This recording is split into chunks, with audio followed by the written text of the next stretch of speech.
ரஜினியின் மூத்த மகள் ஐஸ்வர்யா ரஜினிகாந்த் இயக்கத்தில் சுமார் 8 ஆண்டுகளுக்கு பிறகு உருவான படம்தான் லால் சலாம். கிரிக்கெட்டை மையமாக வைத்து எடுக்கப்பட்ட இப்படத்தில் விஷ்ணு விஷால் மற்றும் விக்ராந்த் ஆகியோர் கதையின் நாயகர்களாக நடித்திருந்தார்கள். இது தவிர சூப்பர் ஸ்டார் ரஜினிகாந்தும் இப்படத்தில் சிறப்பு தோற்றத்தில் நடித்திருந்தார். பாட்ஷா படத்திற்கு பின்னர் அவர் ஒரு முஸ்லிம் கதாபாத்திரத்தில் நடித்த படம்தான் லால் சலாம். அவர் நடித்த மொய்தீன் பாய் கேரக்டருக்கு மிகப்பெரிய அளவில் எதிர்பார்ப்பு இருந்தது. இப்படம் மிகுந்த எதிர்பார்ப்புக்கு மத்தியில் கடந்த பிப்ரவரி 9ஆம் தேதி திரைக்கு வந்தது. படம் வெளியாகி கலவையான விமர்சனங்களை பெற்றதால் இப்படத்தின் வசூலும் எதிர்பார்த்த அளவுக்கு இல்லை. அது மட்டுமன்றி இப்படம் 20 கோடியை தாண்டுவதே சாத்தியமில்லாத ஒன்று என்றெல்லாம் தகவல்கள் பரவி வந்தன. இதனால் லால் சலாம் மிகப்பெரிய ஃபிளாப் படமாக அமைந்துவிட்டதாகவும் செய்திகள் உலா வந்தன. அதற்கெல்லாம் தற்பொழுது முற்றுப்புள்ளி வைக்கும் வகையில் படக்குழு ஒரு பதிவை வெளியிட்டிருக்கிறது.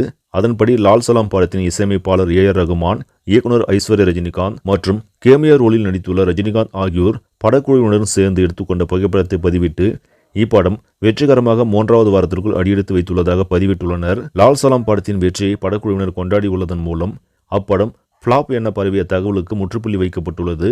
சரி நண்பர்களே, இந்த செய்தி உங்களுக்கு பிடிச்சிருந்தா லைக் பண்ணுங்க, ஷேர் பண்ணுங்க, மறக்காம நியூஸ் தமிழ் சேனலை சப்ஸ்கிரைப் பண்ணுங்க. அடுத்த வீடியோவில் சந்திக்கலாம். நன்றி.